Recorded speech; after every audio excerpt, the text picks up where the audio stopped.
Plastic cover ಬಳಕೆಯಿಂದ ಇಡ್ಲಿ ತಯಾರಿಕೆ ಕ್ಯಾನ್ಸರ್ಕಾರಕ ಎಂಬುದು ದೃಢಪಟ್ಟಿದೆ. ಆದರೆ ಬೆಂಗಳೂರಿನ ಹಲವೆಡೆ ಇನ್ನೂ ಪ್ಲಾಸ್ಟಿಕ್ ಬಳಸಿಯೇ ಇಡ್ಲಿ ತಯಾರಿಸಲಾಗುತ್ತಿದೆ. ಈ ಬಗ್ಗೆ ಟಿವಿ9 ರಿಯಾಲಿಟಿ ಚೆಕ್ ನಡೆಸಿದ್ದು ಡೆಡ್ಲಿ ಇಡ್ಲಿಯ ಅಸಲಿ ಸತ್ಯ ಬಯಲಾಗಿದೆ.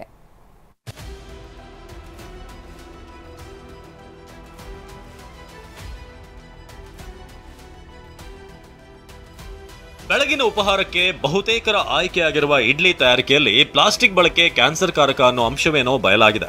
ಆದ್ರೆ ಬೆಂಗಳೂರಿನ ಹಲವೆಡೆ ಇನ್ನೂ ಕೂಡ ಪ್ಲಾಸ್ಟಿಕ್ ಬಳಕೆ ನಿಂತಿಲ್ಲ. ಈ ಬಗ್ಗೆ ಟಿವಿ9 ರಿಯಾಲಿಟಿ ಚೆಕ್ ಅನ್ನ ನಡೆಸಿದೆ. ಮೆಜೆಸ್ಟಿಕ್ ಸುತ್ತಮುತ್ತ ಇನ್ನೂ ಕೆಲವರು ಪ್ಲಾಸ್ಟಿಕ್ ಬಳಕೆ ಮಾಡ್ತಿದ್ದಾರೆ. ಪ್ಲಾಸ್ಟಿಕ್ ಬ್ಯಾನ್ ಬಗ್ಗೆ ಕೇಳಿದ್ರೆ ವ್ಯಾಪಾರಿಗಳು ಕಿರಿಕ್ ಮಾಡಿದ್ದಾರೆ.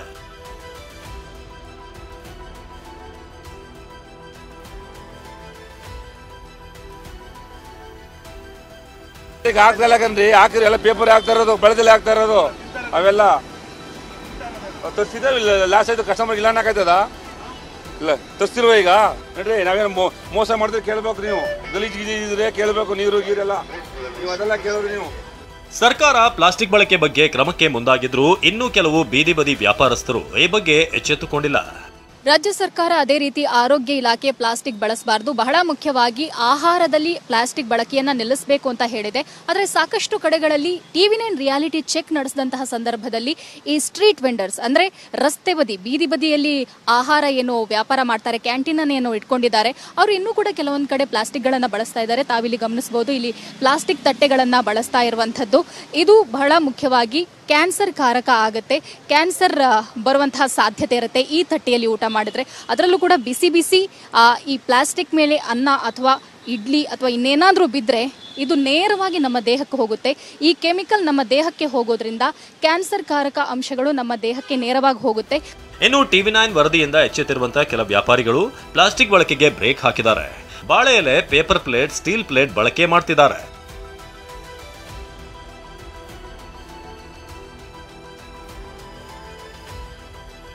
ಯೂಸ್ ಮಾಡ್ತಾ ಇಲ್ಲ ಇವಾಗ ಏನು ಪ್ಲಾಸ್ಟಿಕ್ನ ಎಲ್ಲೆಲ್ಲೇ ಕೊಡ್ತಾ ಇದ್ದೀವಿ. ಯಾಕಂದರೆ ಜನಗಳಿಗೆ ಒಳ್ಳೇದು ಎಲ್ಲೆಲ್ಲಿ ಕೊಟ್ಟರೆ ಪ್ಲಾಸ್ಟಿಕ್ ಆಗಿ ಕ್ಯಾನ್ಸರ್ ಏನೋ ಬರುತ್ತೆ ಅಂತ ಹೇಳ್ತಾ ಇದ್ದಾರೆ.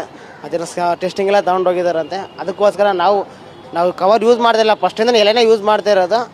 ಏನು ಪಾರ್ಸಲ್ಗೆ ಮಾತ್ರ ಯೂಸ್ ಮಾಡ್ತಾ ಇದ್ರಂತೆ. ಇವಾಗ ನಾವು ಮಾತ್ರ ಏನು ಪ್ಲಾಸ್ಟಿಕ್ ಯೂಸ್ ಮಾಡಲ್ಲ, ಓನ್ಲಿ ಎಲೆ ಮಾತ್ರ ಎಲೆ ಊಟ ನಾವು ಕೊಡ್ತಾ ಇರೋದು.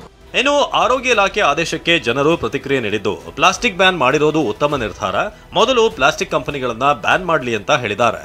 ಪ್ಲಾಸ್ಟಿಕ್ ಬಳಸ್ತಾರೆ, ಬೇಗ ತೆಗಿಯೋಕೆ ಈಸಿ ಆಗುತ್ತೆ ಇಡ್ಲಿ ಅಂತ. ಬಟ್ ಅದರಿಂದ ಏನಾಗುತ್ತೆ, ಬಾಯಲಾಗಬೇಕಾದ್ರೆ ಅದು ಲಿಕ್ವಿಡ್ ಇದಾದಾಗ ಕ್ಯಾನ್ಸರ್ಗೆ ಅದು ಕಾರಣ ಆಗುತ್ತೆ ಖಂಡಿತ. ಅದು ಪ್ಲಾಸ್ಟಿಕ್ ಗ್ಲಾಸಲ್ಲಿ ಜಾಸ್ತಿನ ಕುಡಿಯಲ್ಲ ಅದನ್ನು. ಅದಕ್ಕೋಸ್ಕರ ಪ್ಲಾಸ್ಟಿಕ್ ಬ್ಯಾನ್ ಮಾಡೋದು ತುಂಬ ಉಪಯುಕ್ತ. ನೀವು ಇವಾಗ ನ್ಯೂಸ್ ಮಾಡ್ತಾ ಇದ್ದೀರಾ, ಇದು ಸ್ವಲ್ಪ ಎಚ್ಚರಿಕೆ ಎಲ್ಲರಿಗೂ. ಸ್ವಲ್ಪ ಜಾಗರೂಕರಾಗಿ ಅವರು ಬದಲಾವಣೆ ಮಾಡ್ಕೊಂತಾರೆ, ಏನು ಮಾಡಬೇಕು ಏನು ಬೇಡ ಅಂತ. ಇದು ಒಳ್ಳೆಯದೇ. ಇದು ಟಿವಿ9 ಈ ರೀತಿ ವರದಿ ಮಾಡ್ತಾ ಇರೋದು ಖುಷಿ ಆಗ್ತಾ ಇದೆ. ಸರ್ ಏನು ಮಾಡೋದು, ನಾವೆಲ್ಲೋ ಹೋಗ್ಬೇಕು, ದೂರ ಹೋಗ್ಬೇಕಾಗತ್ತೆ, ಅರ್ಜೆಂಟಿಗೆ ಎಮರ್ಜೆನ್ಸಿ ಹೊಟ್ಟೆ ಇದಕ್ಕೆ ಯಾವುದೋ ಒಂದು ಟೈಮ್ ಟು ಟೈಮ್ ಸ್ವಲ್ಪ ತಿಂತೀವಿ. ಆದಷ್ಟು ಪ್ಲಾಸ್ಟಿಕ್ ಅವಾಯ್ಡ್ ಮಾಡ್ತಾ ಇದ್ದಾರೆ. ಇನ್ನೂ ಕೆಲವೊಂದು ಕಡೆ ಇದೆ, ಅದೆಲ್ಲ ಇದು ಮಾಡಿಕೊಂಡ್ರೆ ಜನಕ್ಕೆ ಒಳ್ಳೇದಾಗತ್ತೆ. ಕಂಪ್ನಿಯೇ ಬ್ರ್ಯಾಂಡ್ ಮಾಡಿದ್ರೆ ಚೆನ್ನಾಗಿರುತ್ತೆ, ಅದೇ ಅಷ್ಟೇ ನನ್ನ ಮೇಲೋದು. ಕಂಪ್ನಿ ಇಲ್ಲಾಂದರೆ ಪ್ಲಾಸ್ಟಿಕ್ ಬರೋಲ್ಲ ಆಚೆ. ಕಂಪ್ನಿ ಇಟ್ಕೊಂಡು ಬ್ರ್ಯಾಂಡ್ ಮಾಡ್ತೀನಿ ಅಂದರೆ ಯಾರು ಕಿವಿ ಕೊಡ್ತಾ ಇರ್ತೀರ ನೀವು? ರಾಜಾಜಿನಗರದ ಇಎಸ್ಐ ಆಸ್ಪತ್ರೆ ಬಳಿಯೂ ಕೂಡ ಇಡ್ಲಿ ತಯಾರಿಕೆಗೆ ಬಟ್ಟೆ ಬಳಸುತ್ತಿದ್ದಾರೆ. ಸರ್ಕಾರ ಪ್ಲಾಸ್ಟಿಕ್ ಬ್ಯಾನ್ ಮಾಡಿರೋದು ಸ್ವಾಗತಾರ್ಹ ಅಂತ ಹೋಟೆಲ್ ಮಾಲೀಕರು ಹೇಳಿದ್ದಾರೆ. ಪ್ಲಾಸ್ಟಿಕ್ ಬ್ಯಾನ್ ಮಾಡಲಿ, ಆದರೆ ಅದಕ್ಕೆ ಪರ್ಯಾಯ ವ್ಯವಸ್ಥೆಯನ್ನೂ ಮಾಡಲಿ ಅಂತ ಆಗ್ರಹಿಸಿದ್ದಾರೆ.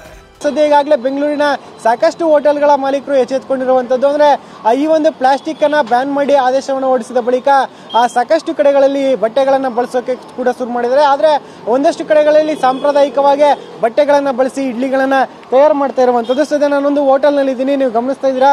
ಇಲ್ಲಿ ಸಾಂಪ್ರದಾಯಿಕ ಪದ್ಧತಿಯಲ್ಲೇ ಅಂದರೆ ಬಟ್ಟೆಯನ್ನು ಬಳಸ್ಕೊಂಡು ಆ ಇಡ್ಲಿಯನ್ನು ತಯಾರು ಮಾಡ್ತಾ ಇದ್ದಾರೆ. ಅಂದರೆ ಯಾವುದೇ ರೀತಿಯ ಒಂದು ಪ್ಲಾಸ್ಟಿಕ್ಕನ್ನು ಬಳಕೆ ಮಾಡದೆ ಆ ಬಟ್ಟೆಗಳನ್ನು ಹಾಕಿ ಅದರ ಮೂಲಕ ಇಡ್ಲಿಯನ್ನು ತಯಾರು ಮಾಡ್ತಾರೆ.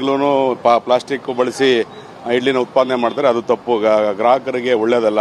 ಕ್ಯಾನ್ಸರ್ ಕಾರಕ ಅಂಶಗಳು ಪ್ಲಾಸ್ಟಿಕ್ ಜಾಸ್ತಿ ಇರೋದ್ರಿಂದ ನಾವು ಕಳೆದ 20 ವರ್ಷದಿಂದನೂ ಬಟ್ಟೆ ಉಪಯೋಗಿಸಿ ಇಡ್ಲಿ ಮಾಡ್ತಾ ಇದ್ದೀವಿ. ಇನ್ನು ಬೆಂಗಳೂರಿನ ಹಲವು ಹೋಟೆಲ್ಗಳಲ್ಲಿ ಬಟ್ಟೆಯನ್ನೇ ಬಳಸಿ ಇಡ್ಲಿ ತಯಾರಿಸುತ್ತಿದ್ದು ಸರ್ಕಾರದ ಆದೇಶವನ್ನ ಒಪ್ಪಿಕೊಂಡಿದ್ದಾರೆ. ಜೊತೆಗೆ ಈ ರೀತಿಯ ವಿಚಾರ ಚರ್ಚೆಯಾಗ್ತಿರುವುದಕ್ಕೆ ಆತಂಕ ವ್ಯಕ್ತಪಡಿಸಿದ್ದಾರೆ.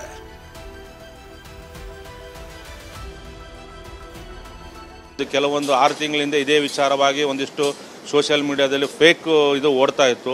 ಆವಾಗ ಏನೋ ಬೇರೆ ಒಂದು ಮಲ್ಟಿನ್ಯಾಷನಲ್ ಕಂಪ್ನಿಗಳಾಗಿರ್ಬೋದು ಅಥವಾ ಈ ಪಿಜ್ಜಾ ಬರ್ಗರು ಈ ರೀತಿಯಾದ ಒಂದು ಪ್ರಮೋಟ್ ಮಾಡಲಿಕ್ಕೆ ಈ ರೀತಿಯಾದ ಏನಾದರೂ ಒಂದು ಷಡ್ಯಂತ್ರ ನಡೀತಾ ಇದೆಯಾ ಅನ್ನೋದೊಂದು ಒಂದು ಊಹಾಪೋಹಗಳು ನಮಗೂ ಕಿವಿಗೆ ಬಿತ್ತು. ಬಟ್ ನಮಗೂ ಅದೊಂಥರ ಆತಂಕ ಕಾಡ್ತಾ ಇದೆ. ಸದ್ಯ ಹಲವು ಹೋಟೆಲ್ಗಳಲ್ಲಿ ಇಡ್ಲಿ ತಯಾರಿಕೆಗೆ ಪ್ಲಾಸ್ಟಿಕ್ ಬಳಕೆಯನ್ನ ನಿಲ್ಲಿಸಲಾಗಿದೆ.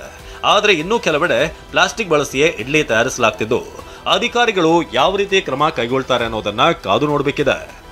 Bureau report, TV9.